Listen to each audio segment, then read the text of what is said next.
this average-sized house outside in the countryside. It's one of those places where nothing bad seems to happen, and the people all seem pretty normal. So you can understand I don't share my story often. It started when I was young, around 5 to 9 years old, and continued until last year. When I was young, we had a dog, always barking and making noise about the littlest of things. He was one of those knee-high dogs, a West Highland Terrier, and he tended to get up in the middle of the night for various reasons. The first incident, I think, occurred on a mild summer night. I was living upstairs at the time, and just down the hall from my parents' room. As I was laying on my back in bed, I heard the sounds of footsteps around me and assumed it was the dog. I was wide awake at the time and listened to it walking from one side of the bed to the other. It must have lasted for almost 5 or so minutes. I told him to leave. The steps proceeded to go around me another time, stopping on my left, and I finally turned to look over the bed, telling him to get out of my room. There was nothing there. I got up looking around the sides of my bed. Nothing. My room was a small rectangle, so small that the bed was pressed up against my wall, and I still smacked the knee on the corner. There's only one exit on my right side, so there was no way for him to get out, and there were boxes under my bed. I thought I had just gone to sleep and imagined it. Then, about 3 years, I'm guessing because I'm bad with time, things got a little freakier with a few incidents in between that might help shed light on this stuff. I was in middle school and had this nightmare. I awoke in the dream and heard my parents screaming for my help. I jumped up and ran out into the hallway. There, standing before me, were two things. They were black shadows of a tall man and a dog. The dog looked like something that I would draw if I was 5, and the man had grossly elongated limbs. Still creeps me out to this day. Anyway, my parents kept screaming in agony, and I approached the figure. The dog walked up to me and passed me in the hall. It seemed disinterested in me, but the man stood there. I tried to run around him, and he reached down around my waist. The pain felt like something stabbing and cutting under my skin, and I woke up in the middle of the night, eventually falling asleep again. That morning, I went downstairs to take a shower, and when I removed my heavy plaid pajamas, I saw a thin scratch that ran from under my tricep, down through my armpit, and across my stomach. It was nearly unbroken, and that's what scared me the most. I guess that's why I pretended it never happened. Maybe a year later, 8th grade, the footsteps came back. With our basement recently finished, I was living downstairs, and one morning during the week, I got up and started to play video games on my computer. I heard the footsteps start to walk around, just like they did before. It was like they were exploring my house. First off, we have no pipes over my room, and we have soundproof tiled ceiling above, so those footsteps had to be loud. Secondly, the dogs and cat were all out of the house, and so was my family. The footsteps continued, and at first, I thought maybe someone had broken in or one of my friends was playing a joke, so I waited. They would go all around my house and stop just at the stairwell and then walk again. They repeated this for about 5 minutes. A little freaked out, I grabbed my putter and went upstairs. If someone broke in, I would whack them. If one of my friends broke in, I'd whack them too. I went from room to room and, as you can guess, found nothing. When I went downstairs, I listened. Silence. As soon as I sat down, the footsteps began again. Not faster or slower, just an even, steady pace. I sat there, listening, and it would walk to the stairwell and stay just out of sight. I decided I would ambush it at the stairs and grabbed my putter. As soon as it came back, I stormed the steps. The way our house is shaped, it'd be impossible to get to the back bedrooms before I got up there. And of course, there was nothing. I searched every room, every closet, under every bed before I descended back into the basement. I thought how pissed I would be if the footsteps returned, because I always thought claims of physical events and the like were nonsense.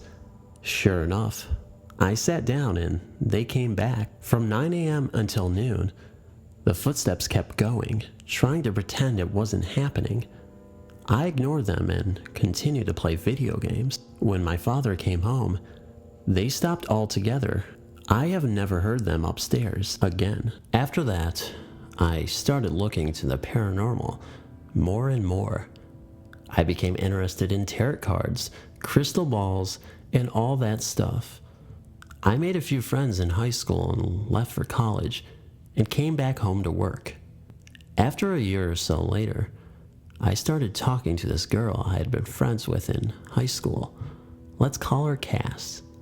Cass and I had fought and stopped talking to each other, mostly because she had feelings for me and I didn't have any for her. She's coming to my house all the time after I let her back, and we have a few great times, but I still can't shake the feeling that she still likes me. Anyways, I finally let spill I have tarot cards and stuff. She tells me that she has the ability to feel and see spirits, and I found that interesting. She was my friend, so I had no real reason to doubt her, but I will admit it was pretty dumb to just blindly accept what she was saying out of thin air. It started one night after I had a crystal ball out and she was in a trance. She pulled out her hair, pretending to be possessed, and then broke her trance. I started to get ill. My stomach just felt like it was churning, and I got up for the bathroom. As soon as I left the hallway, I felt better immediately and came back. As I turned the corner, the metal folding chair shifted and she seemed scared for a moment. It was dark and I thought she kicked the chair. I sat down in it and we talked for a moment, and then she left. I say pretend to be possessed because I talked to her mom privately and found out she would rip her hair out all the time as a kid. Eventually, she started making threats about demons taking her, especially when her new boyfriend came into the picture. He was one of my best friends, and we used to tell ghost stories together. Anyways, I told her his ghost story, and she used it to make him believe her. Her claims became much more wilder as we went on. On one particular claim, she stated that there had been a strange ceremony done in the basement, and I went down with her boyfriend to investigate. I didn't believe her at this point, but it was kind of fun, so I kept with it. We were in the room and I touched the floor where her boyfriend claimed his father did some sort of ritual. I could believe it, to be honest. There was no pentagram or anything strange at all. It was the same cracked blue floor when I first came over years prior. I double-checked to make sure there wasn't a double coating of paint and stood up. I told him I couldn't see anything that would indicate what she said, and he told me it was true. At that moment, there was this growling sound, and I thought it was from the vent above us or behind us. Then he jumped and swore, pulling up his sleeve, and a red mark started to appear. I'm not sure if this was faked. It would be fairly hard to time, or not, because I have always been skeptical by nature.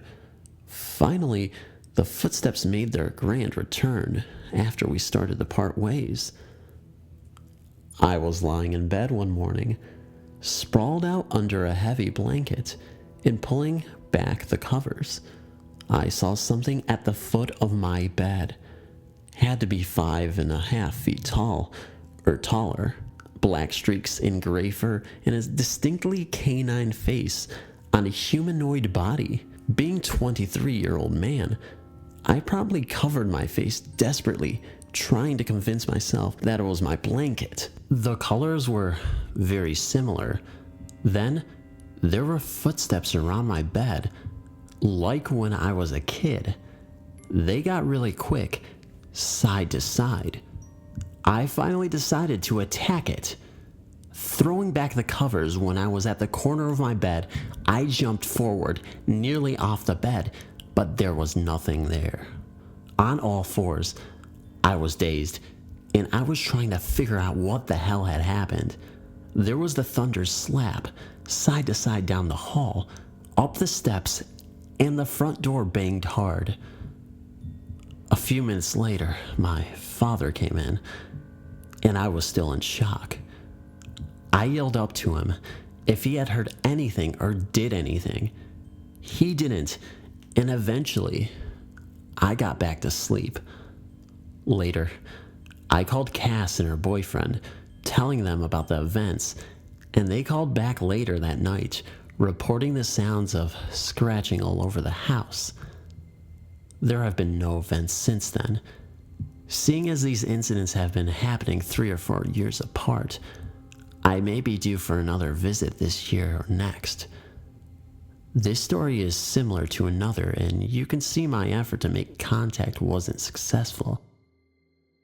I was around 4 to 5 years old, living in the same house where I saw my first ghost, my guardian. I could write an entire volume about my love for that house and garden. It was the best place to grow up in. One of my favorite nightly activities, bedtime procrastination techniques, was to climb onto my parents' bed while they were kicking back in the lounge room. I was pretty proud of this accomplishment because it was a waterbed, thus seemed near impossible to climb the shiny solid wood block fortress walls which chambered the water mattress. With the bed conquered, I could reach and switch on the bedside lamps. From here, I would pretend to be a panther prowling around the slow-moving surface until I eventually fell asleep. Fun times. One such night, I conked out and curled up to have a doze. I noticed the spider on the wall and recognized it as a huntsman. The huntsman, plural, is a large Australian spider which looks like a brownish hairy tree tarantula. Fun fact, the title of the movie, Snow White and the Huntsman, is highly amusing, but I digress. The huntsman on the wall was different. It was, for lack of a better description, colorful. I recall red and yellow patterns, and a slightly different brown. Its legs were thin and tapered. It only had 4 legs and was striking a star pose. There was something very strange about the huntsman. I stared at it in wonder. Another odd thing about Australian culture worth mentioning. Roughly 90% of Australians will tell you, huntsmen don't bite. They're harmless. Fact, they do bite. Fact, they're harmless in the sense that they want to get away from you. After or before biting you, either option is cool with Mr. Huntsman. I pay no mind reaction to the huntsman was based on wacky Australian conditioning. As I gazed upon this peculiar huntsman, my attention broke to a sound of murmuring voices, clear and deep but muffled. At first I thought it was Dad from the lounge, but the muffled voices were coming from a much closer source. I glanced around. Nothing. I looked at the huntsman. He's still there, chilling out. I was looking to the left when I saw out of the corner of my eye my parents' curtain wardrobe move. The curtain wardrobe was a wardrobe without a door. Dad put a curtain on the front as a makeshift door. This fabric had moved. I looked to the wardrobe curtain. The voices were still murmuring. Then came light, quick footsteps on the seagrass matting floor. I don't know if I could hear or understand what these voices were saying. What I can remember is one saying, "Quick," and "Hurry up." These two statements were particularly clear and deep. They sounded closest. I was in the middle of the bed. Slowly, I edged to the end of the bed to where the wardrobe and voices were. I peeked over the end of the bed and saw what looked like an animalistic doll-sized toy looking out of the wardrobe toward the bedroom door. More murmuring. I looked to the door where this entity was looking and saw another similar looking entity running out of the bedroom. I only saw this one from behind. Didn't see his face. He was wearing a yellow striped t-shirt and blue shorts. I looked back to the first one. He slowly slid behind the wardrobe curtain. Could swear he was looking at me as he did this. Then I heard something I still get the creeps thinking about. Shh. The loudest shushing I've ever heard. It decayed like the acoustics of a church, not a furnished average-sized suburban bedroom. Everything fell silent for the TV in the lounge. I made haste to the other end of the bed, as far away as possible, and hid under the covers. I wanted to yell for my parents, but I knew they'd just put me in my bed. The one running had turned the corner in the direction of my room. I definitely wasn't going in there. I peeked out from the covers and stared at the huntsman again. For some reason, this was comforting, like having company. I continued to stare at Fancy Pants Huntsman until Mom came in and carried me to my room. I demanded Mom remove all the doors from my bedroom. I don't know why, but I had an aversion to dolls after this. These critters didn't look like dolls though. They looked more akin to soft toys. I don't know why I didn't freak out about the soft toys instead. I was curious yet calm initially to witness these beings. When the creature appeared to stare at me while slowly slipping behind the curtain, all calmness was replaced with fear. A fear I had been seen by it. The other time, I saw one of these guys was in the backyard. This time is less vivid and less eventful. I was around the same age. It wasn't too long after the first time. I was playing on the lawn, and I heard a deep, resonant voice again. It wasn't my guardian, who I used to hear sometimes. Immediately, I remembered the colorful huntsman again. I looked to the direction of the voice, which was coming from a part in the backyard, which was completely overgrown and gnarly. In the direct sunlight, I saw a light pink, skin toy-like thing with black eyes, nose, and frizzy sort of hair, wearing a sweater scamper into the wandering dew. Didn't hear or see anything more than that. The appearance of these creatures were similar, but each had their own unique look. The two whose face I saw both had black beady eyes, black noses, and red lips. Their skin looked like it was made of smooth cloth. Their hair was frizzy, as if it had been teased. I'd guess they were around 1 foot tall, varying in height and build. The one peering from the curtain wardrobe had dark brownish, orangey skin and bright red lips. I think this is the one that said, "Shh." I didn't get a look at his body, just his face poking out of the curtain. I'd say he was slight of build, going by his gaunt face. His nose was pointed. The one running out of the bedroom had darker brown skin. He had a heavier build and a much larger head. Didn't get a look at his face. The one outside was much lighter skinned, very pale pink, with a droopy red mouth and flatter nose. These weren't toys of mine. Never seen them before or since. I'm sure they weren't no howdy-doody possessed toys either. These guys had limb mobility, expressive faces, dexterity and motor skills. The murmurs I'm not sure about. It could have been a language or just groans. My memory is vague on that. They all sounded male to me, all very deep, not what you expect from a small cute toy. While I read the story Puppet People, another story similar to mine's, I shouted at the screen, "No way, this can't be true. Those were dreams I had," and similar self-affirming statements, because that encounter echoed mine, and both seemed insane. I've thought about these toy-like creatures a lot ever since, teetering on obsession, really. I decided to look into the huntsman from the first time. There's no such thing as a colorful four-legged huntsman. I took to the internet in a quest for answers. After many bungled queries and ridiculous search results, I found the spider in question really does exist. According to the internet, the St. Andrew's cross spider is the Australian subspecies of a global genus of bizarre-looking spiders.